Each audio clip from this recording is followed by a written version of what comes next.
SummerSlam. What is happening? All right. We gotta talk about it. Let's talk about it. SummerSlam just happened. Pardon my appearance. I literally just ran in here from the other room and literally just started recording. I know my hair is kind of like a weird mess. It's like not even. I don't care. Whatever. I look like shit. I get it. But night one. Let's talk about it. CM Punk versus Gunther. Crazy match. Honestly, I enjoyed it. I enjoyed it very much. I know that there's a lot of mixed bag feelings about it, just because I know there's some people that are not really big fans of the fact that Punk got the title shot and stuff. But I'm gonna be biased. I liked it. I liked the Punk match. I thought it was good.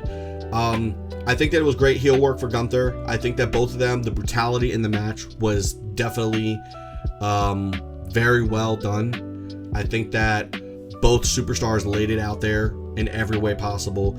Punk showing that, yes, he may be a little older, but he can still get it done in the ring. And I think that him taking the abuse that he did from Gunther really showed that too. Gunther brutalized Punk in every way. It was brutal. But you know what? What I liked about it was the fact that Punk hung through it, and they did pull the trigger and gave Punk the title. And I'm gonna say I rejoiced. I was excited. I was happy. I loved it. As a fan of his for decades, obviously, you know, I never thought I'd see the day where he would be holding a WWE title again. You know, the world title at that too. I loved it. It was so cool. It really made me happy. And now we're gonna talk about what happened. Whenever Saturday Night Main Event happened, when Rollins did that flip in the ring after he hit the lion salt, and he did a backflip, looked like he blew his knee out. We were under a lot of speculation whether or not he was really hurt or was this a game. We don't know. Everything was kind of up in the air. Then there was like videos and pictures of him going and seeing like the WWE specialist that they usually see for the injuries and stuff. He had like all kinds of stuff that he was showing that it was like it may be real. He even had Becky posting like videos of him with his daughter, like him walking on crutches with the brace and everything. Like, oh man, is he actually hurt? So it was a ruse. This man, he didn't fool me. I knew, you sly bastard. I knew it. I know I don't cuss a lot on this channel, but god damn it, that was a sly bastard. You thought you got us, but you didn't get me. I knew it. God, man.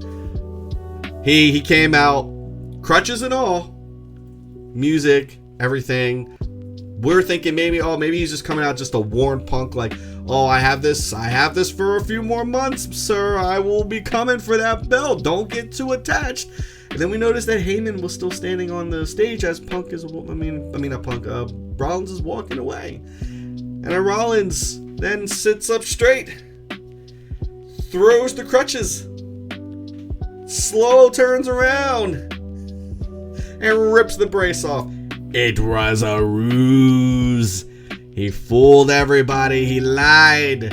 And he had everybody fooled. There were apparently people backstage were fooled too. There were a lot of people that did not know this was a freaking work. It's crazy. Came out to the ring, beat the crap out of Punk with that briefcase. The same Money in the Bank briefcase I got right back here. Not the same colors, but you know, that's actually his. I think that's his original one. His original one that he had back in the day. I think so. But anyway, yeah, he beat the crap out of Punk with that briefcase. Cashed it in. Seth Rollins is the world heavyweight champion once again. I just was flabbergasted. I knew it was coming. I knew it. But as a fan of Punk, I wanted him to have the belt a little longer. He had it longer than Drew McIntyre did. But yeah, oh my god, it is crazy. I was losing my mind last night. Talk about great storytelling. I don't care what anybody says. That was great storytelling. Yeah, and we also apparently may have a rumor that WWE has trademarked a new name for a stable called The Vision. Maybe finally Seth will have a name for his group. Hopefully. Anyway, let's go to night 2. Let's get to that main event. So that main event was Cody Rhodes versus John Cena for the WWE Undisputed Championship. Previously on the SmackDown, prior to this, we saw Cena turn back from a heel to a babyface, thanks to Cody. And we kind of speculated whether or not he was going to keep it that way, or if this was also a ruse. I mean, at this point, I didn't trust anybody, so I wouldn't have been surprised. So Cody Rhodes came out, obviously, first. Beautiful theme, obviously. He had this wonderful tribute with his father. So a lot of people were speculating whether or not those were actual words generated through AI, and AI was speaking in his father's voice. It's not. It's actually pre-recorded promos that his father has cut before, and they stitched together and created that for Cody, which I thought was really, really cool. It was almost like Cody had his father with him in that ring. So I thought that was really awesome. Cody came out with this really cool, stitched together helmet. I thought that was really, really cool. And you know, we also could see in his eyes, this was a definitely different Cody.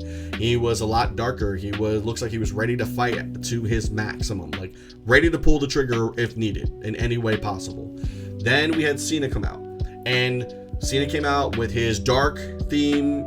Just the text letters come up at first, and as soon as the music hit all the way, like it hit the, like, you know, the lights hit on, the colors are back, the giant graphics were back. Cena was back to normal.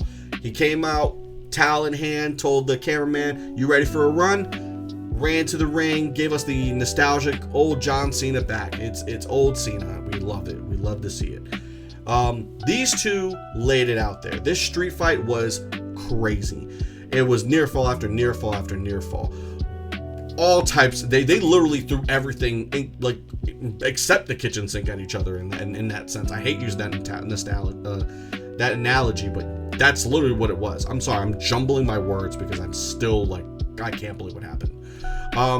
Yeah, they were going at it for each other, back and forth, you know, from tables to smashing each other with chairs, back and forth, dueling with chairs, you know, using every part of the ring as their weapon. It was crazy.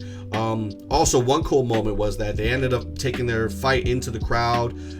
They ended up underneath the staging where the big Titantron was, and the platform that raises Cody up ended up raising them up again. But we saw this really cool shot of Cena with Cody on his shoulders.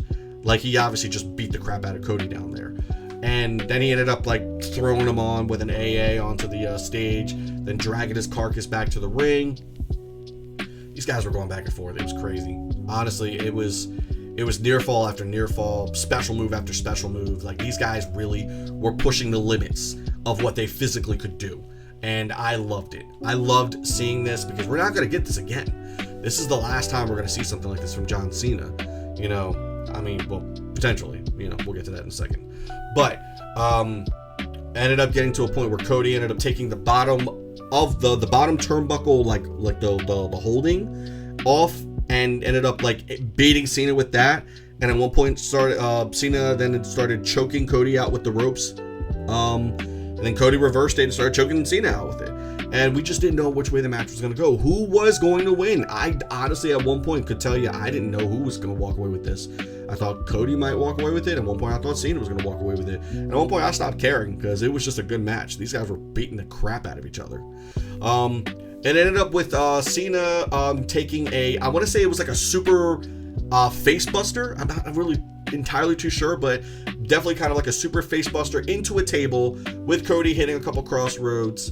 And at one point, right before they actually finished the match, you see him salute Cena, put him down. 1, 2, 3.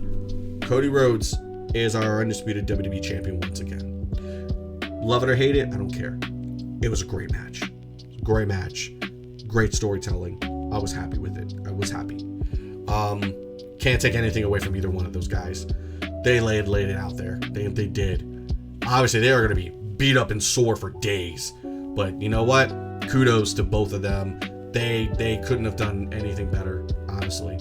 I was expecting a Cody turn the whole time. We did see Cody show that he was that, like, getting a little bit more of that Homelander like attitude. But yes, man, crazy. And just when we thought everything was over, Just when we thought the match was done and everything was done, we were about to close out the show.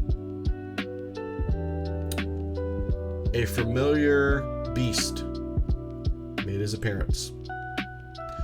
Brock Lesnar returned. Now, there's a lot of feelings, and I looked at it online a lot. I know a lot of my wrestling buddies right now are very mixed, with either just completely shocked or pissed. But I mean, I guess it makes sense that Brock would come back, because I mean, he's one of Cena's biggest rivals, and I mean, there's no belt involved, which is nice, so we don't have to worry about Brock taking a belt and disappearing for like 12 months. But he came out, it's doing the Brock thing, you know, came out, kind of stalked around the ring, and then proceeded to jump in there, beat up Cena, hit him with the F5, and then, you know, this Brock Lesnar crap. Okay, personal opinion on it. I don't like Lesnar. I don't. Never really been a big fan of him after he left the WWE initially. Was a big fan of him growing up when I was younger, when he was called the next big thing. Loved him then, absolutely did. I thought he was such a cool guy. I thought he was a great addition to the roster at the time. He was fresh, he was young, he was new, he was very physically different than a lot of the other superstars. He almost broke his neck with a shooting star press that he wasn't supposed to do. But this return, I mean, I get it. It's just a fight scene one more time. And, you know, it is what it is. It's good. Hopefully it happens pretty quickly and he just disappears. I hate when Lesnar shows up because, number one, he takes up TV time that he doesn't need to take up. Number two, in the old regime, we knew that when Lesnar was around that a lot of people ended up losing their jobs because he asked for ungodly amounts of money, and because of the original owner of the company, you know, he just kind of gave Lesnar whatever he wanted.